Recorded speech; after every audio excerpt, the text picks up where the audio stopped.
Sometimes, the bravest thing you can do is give up. Before we continue, let me ask you a question. How many times should you try something before you stop? Is it less than 10, maybe 100, or thousands, like Edison once did with the light bulb? Perhaps some of you are thinking, you should never quit, no matter what. Well, keep your answer in mind. We've all been there, staring at a wall that just won't move. You've pushed, you've clawed, you've thrown everything you have at it, and it hasn't budged. Your spirit feels tired. And in that quiet moment of exhaustion, a single question starts to whisper in your mind. A question that feels like a betrayal to the dreamer you once were. How many more times?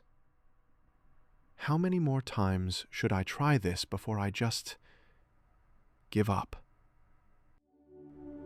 We want a rule book for resilience, a magic number that tells us when it's okay to let go. But the answer isn't a number. And if you're here, you probably already knew that.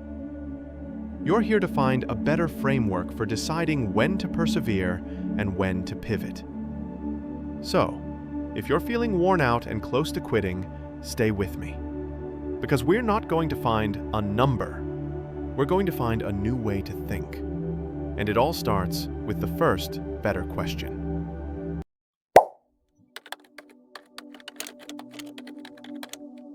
There's a famous story about Thomas Edison. When a reporter asked him how it felt to fail 1,000 times before inventing the light bulb, Edison supposedly replied, "I didn't fail 1,000 times. The light bulb was an invention with 1,000 steps." This isn't just a clever rebranding of failure. It's the absolute key. The most important question isn't how many times you've tried, but how you are trying. There's a huge difference between trying and iterating. Trying is repetition.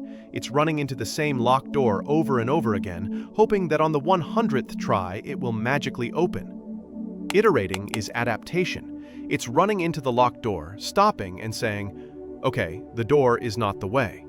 Then you check for a key. You look for an open window. You walk around the building to see if there's a back entrance. Albert Einstein famously said that the definition of insanity is doing the same thing over and over and expecting a different result. Many of us are driving ourselves insane. We send out the same resume 100 times. We use the same sales pitch that isn't working. We try to force a relationship to work using the same broken patterns. And I have to be honest with you all. For a long time, my own strategy for avoiding failure was simple. If I thought something might not work, I just wouldn't try it at all. I was a professional planner because planning felt safe and failure-proof. But I learned that this is its own kind of trap because you can't succeed at things you never start. All right, back to the topic. So the first shift in your mindset is this. Stop counting the attempts. Start making the attempts count. After every failure, don't just get up and try again. Pause. Ask yourself, what did I learn from this? What was the one variable I can change for the next attempt? What data did this failure give me? If you approach it this way, you're no longer just trying. You are gathering intelligence. You are learning. You are evolving. You are not on attempt number 57. You are on step number 57 of a process. But iterating and learning takes energy. And if you're running on empty, that's when you need to ask the second and arguably most important question.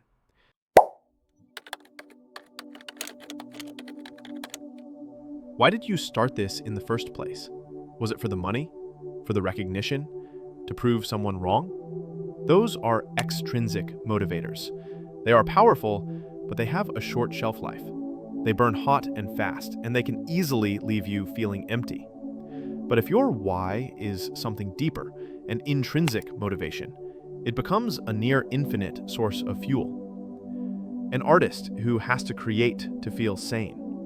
An entrepreneur who deeply believes their product will help people. A scientist driven by pure, insatiable curiosity.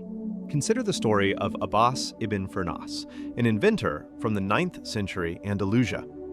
At nearly 70 years old, his why was a deep curiosity to understand flight.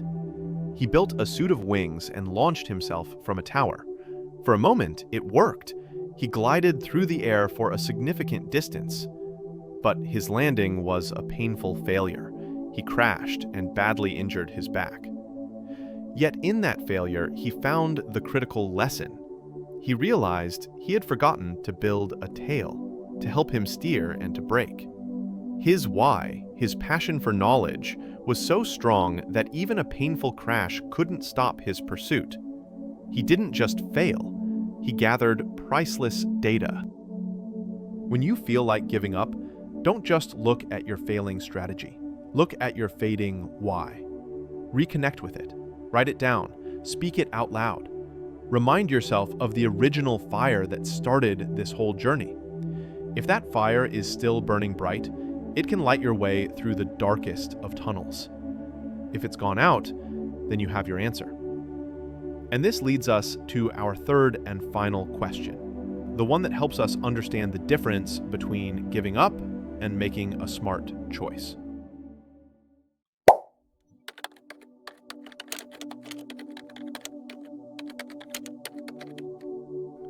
Now, I have to be honest, the never give up mantra, while inspiring, can also be terrible advice. Blind persistence is not a virtue. Sometimes the bravest, smartest thing you can do is to quit. But we need to distinguish between bad quitting and smart quitting. Bad quitting is driven by ego and emotion. These are the wrong reasons to stop. Frustration. Quitting because it's hard and you're tired in the moment. Impatience. Quitting because it's not happening on your timeline. Comparison. Quitting because you see someone else succeed faster. Fear.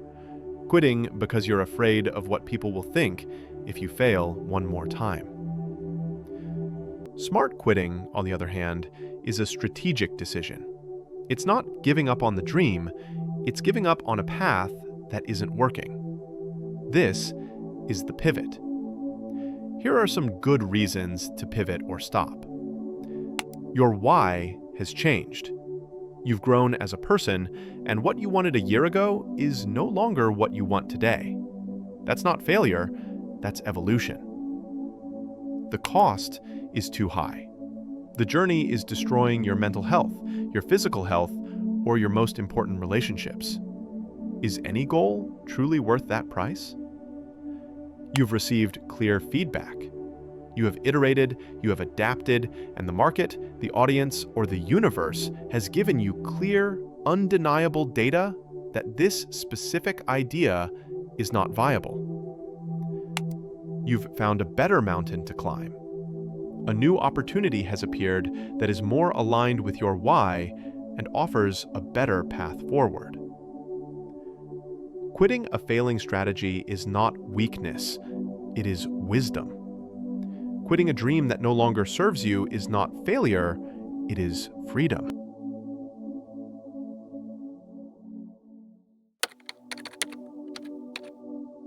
So, how many times should you try before you give up? Let's ask better questions instead. Am I just trying, or am I iterating? Is my why still burning bright? And am I facing a reason for a strategic pivot, or am I just feeling the emotional weight of a bad day? You don't need a number. You keep going as long as you are learning. You keep going as long as your purpose is clear. You keep going until you have a genuinely good reason to pivot to a better path. The journey of any great achievement is never a straight line. It's a messy, winding, beautiful scribble of attempts, failures, lessons, and restarts. The goal isn't to never fall. The goal is to become an expert at getting back up, a little wiser, a little stronger, and a little closer to the person you are meant to be, every single time. And as always, take care, take action.